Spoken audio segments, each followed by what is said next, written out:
Well, we are just over a month away from another important step in the process towards unity in Alberta between the Wild Rose Party and the Progressive Conservative Party, and that will be the Wild Rose Convention, where members will vote on whether to dissolve the party and merge with the PCs. And there's a 75% threshold, so it's a bit of a challenge. But to talk about this and all things Alberta, I thought we'd bring on our old friend Bernard Hancock. We haven't seen you in a while and talked to you, but I thought I'd just get right into it with the unity. It's the number one issue in Alberta. What are your thoughts on that, and what are some important things to keep in mind in this process? Unity. Let's get her done. Let's join up. I think the last 18 months, 2 years of Alberta politics, people have made pretty clear the overwhelming majority outside of the political structure, they want a unified Conservative Party, and right now I think it's a time when there's kind of dissension from both sides in the PC and the Wild Rose that's making some people have fears. But with the PCs, it's a 50% threshold they need to meet, whereas with the Wild Rose it's 75%. So that's going to be a big hurdle to clear. And what do you think is sort of your message for Albertans as far as having their say? Why is it important? What are some of the potential benefits from, even if you're not a politically active person, from spending the money, joining the Wild Rose Party, having your vote at the convention, and beyond that? Well, I don't know, money's always important, but for a person like me, I've never really been in a position to provide that side of, to a party. But, that's the thing, I'm just, you say your message, and I'm just a guy, I don't have any message per se, but I think everyone can agree that we need to get rid of these NDP guys. We need to, skid these guys and kick them to the curb in 2019. And the best way that we can do that is by unifying and putting aside these petty differences, because at these sticking points, these things keep tripping us up. It's always a very small but vocal minority in the party, but at the same time, there's also the danger that in this rush to unify, we're going to forget our founding principles in the Wild Rose Party, which is grassroots, accountability to members, people first, bottom-up political strategy, which is what Alberta needs. And that's really how people take control of their society again. It's bottom-up. Now, we've seen some reports of public sector unions like the Alberta Teachers Association potentially having their members buy memberships in the Wild Rose Party. What are your thoughts on that? Well, that's kind of just...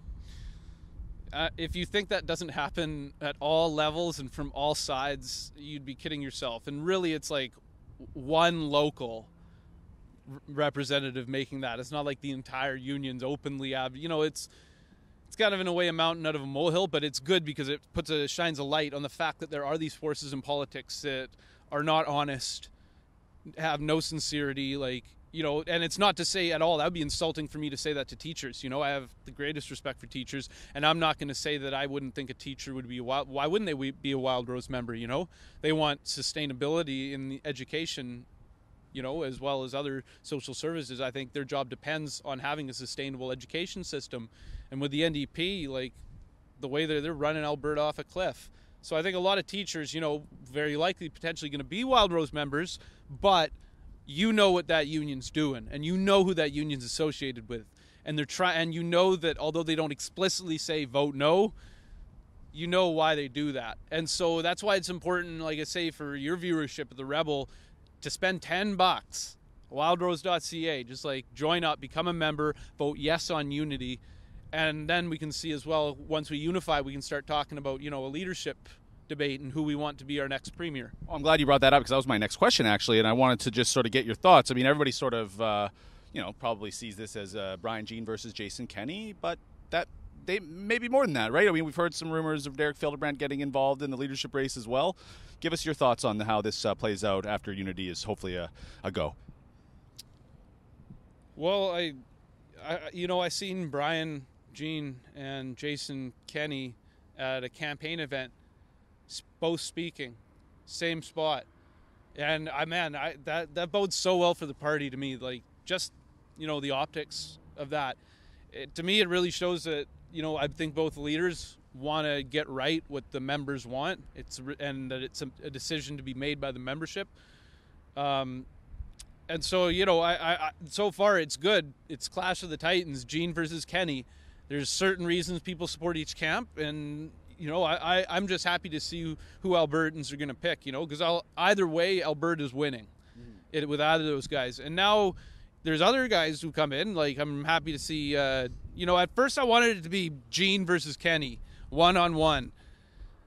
But now, first of all, because we need a publicity around the party and new supporters to join up as members and vote yes for unity, I welcome both Mr. Schweitzer and Mr. Fildebrandt throwing their hat in the ring, And, Derek's young, but he's a very interesting man. He's kind of in the vanguard of a very different style of conservative that's emerging, that's gaining, we very much saw a lot of his kind of political philosophy on display with the Maxime Bernier campaign.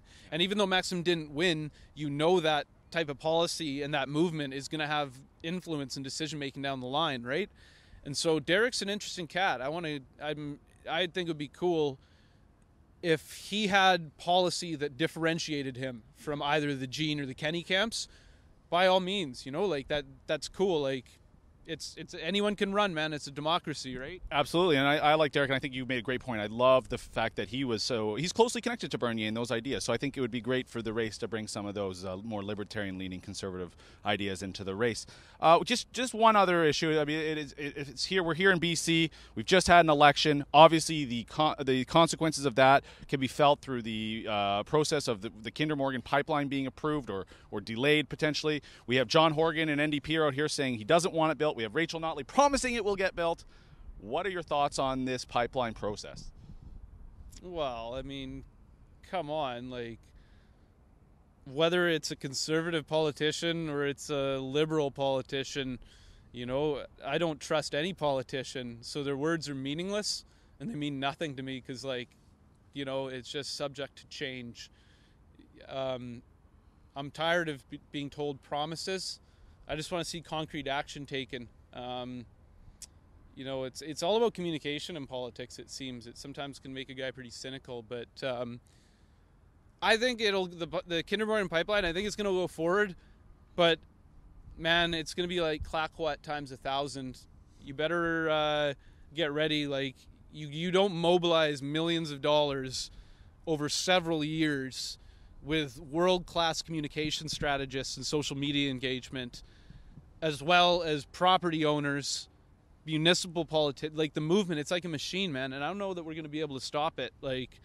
But either way, if Trudeau's word doesn't mean anything, which, it's, access to information, that's another promise he just broke this week, in a long line of promises. So when these people say, oh, it's going to go through, I'm getting worried, so that's why we need to get involved. That's why we need to put pressure on our elected officials, because this is crap. If this doesn't go through, that essentially means that the regulatory process in Canada is a joke and subject to change on political whim. And what does that say to an investor about Canada? Not much good, that's for sure. Bernard, thank you so much. I love getting your thoughts. You really speak for what I feel is the heart of the Alberta man, the Alberta oil worker, as we know you, Bernard the Roughneck. Everyone, I want to thank you for joining us today. I'm Christopher Wilson with the Rebel.media. Well, as Alberta gets closer to unity, make sure you keep it locked to the Rebel Canada YouTube page for all your updates.